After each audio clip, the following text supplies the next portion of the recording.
Un nouveau projet à destination de la petite enfance est en train de naître à Villeurbanne. Le pôle, un espace de coopération destiné à développer l'offre de garde dans le centre-ville et renforcer l'accompagnement des professionnels du secteur.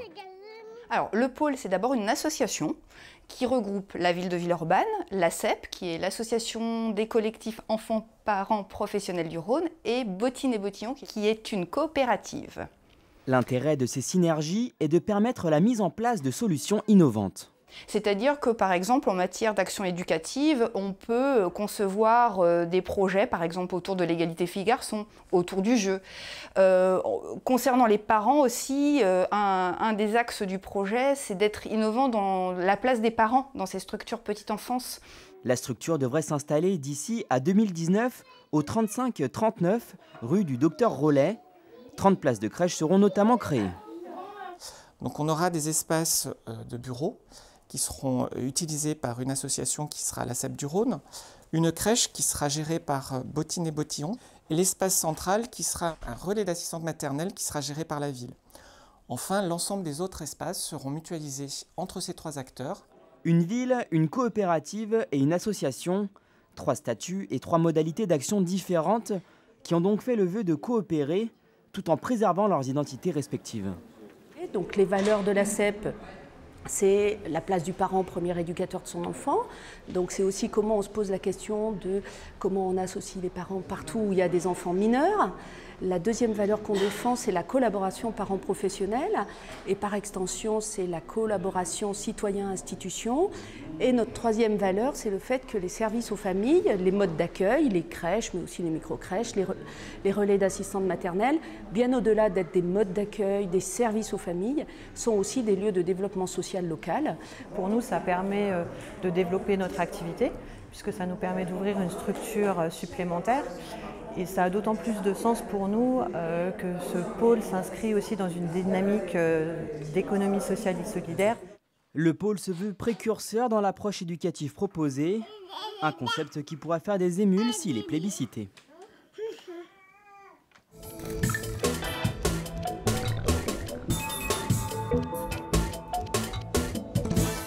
L'été, la saison des grosses chaleurs et des départs en vacances pour certains. Pour ceux qui restent en ville, il y a aussi de quoi s'occuper. À Villeurbanne, des animations sont prévues durant juillet et août. Il y en a pour tout le monde, à commencer par les plus jeunes. Suite à l'impulsion des éducateurs sportifs de la ville de Villeurbanne en 2009, ils ont proposé de mettre en place la Caravane des sports, qui est un dispositif d'animation de proximité en lien avec les quartiers prioritaires et pour permettre aux enfants villeurbanais de pouvoir avoir des loisirs sportifs pendant les vacances. La Caravane des sports circule de quartier en quartier au cours du mois de juillet, par exemple au Parc des droits de l'homme ou au square de la Doua. Jeux de cirque, graphes, tir à l'arc, sport collectif ou courses d'orientation, les activités sont très variées. Si le dispositif est gratuit, il n'a en revanche pas vocation à être une garderie. Passé par la case inscription, les parents ou les proches sont censés veiller.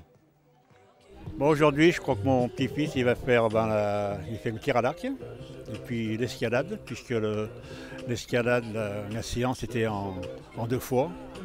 Une première fois, c'était une initiation. Et la deuxième fois, maintenant, c'est grimper au mur d'escalade avec les cordes. Serge est éducateur de proximité. Depuis 3 ans, il participe à l'organisation et la mise en place de la Caravane des sports avec ses collègues. Ils savent comment capter l'attention du jeune public. Il y a une bonne synergie en général, les jeunes sont plutôt réceptifs. Il y a des trucs qu'ils ne connaissent pas et qui à la fin, ils sont super contents de l'avoir fait. Donc c'est aussi le but un peu du dispositif, c'est de les amener à des activités qu'ils ne connaissent pas trop en général. Après la Caravane des sports qui s'achève le 4 août, débute un autre dispositif intitulé Au cœur des quartiers. Même principe, gratuité et inscription par les parents. Le détail est à retrouver sur viva-interactive.com. En centre-ville, au pied de la mairie, pas de programme spécifique ici pour se détendre. Chacun est libre de s'asseoir et bouquiner. Les adultes ne sont pas oubliés dans le programme de l'été. On a des cinémas en plein air le soir, des cinémas tous les samedis matins au RISE. On a les médiathèques qui animent leur réseau de façon plus particulière l'été. On a les piscines aussi avec des animations particulières autour des bassins. Le public commence à arriver de plus en plus tôt en fait, d'année en année et on n'a quasiment plus besoin d'attendre qu'on soit connu. Maintenant, ils attendent le démarrage de chaque action pour venir. Sport, lecture, musique, pour tout savoir sur le programme Vivez l'été, il vous suffit de vous rendre sur le site viva-interactive.com. Les projections gratuites de films en plein air se poursuivent avec Comme des bêtes diffusé le 27 juillet. Le 1er août, c'est L'âge de glace, les lois de l'univers. Heidi le 3 août, Café Society le 10 et vice versa le 24.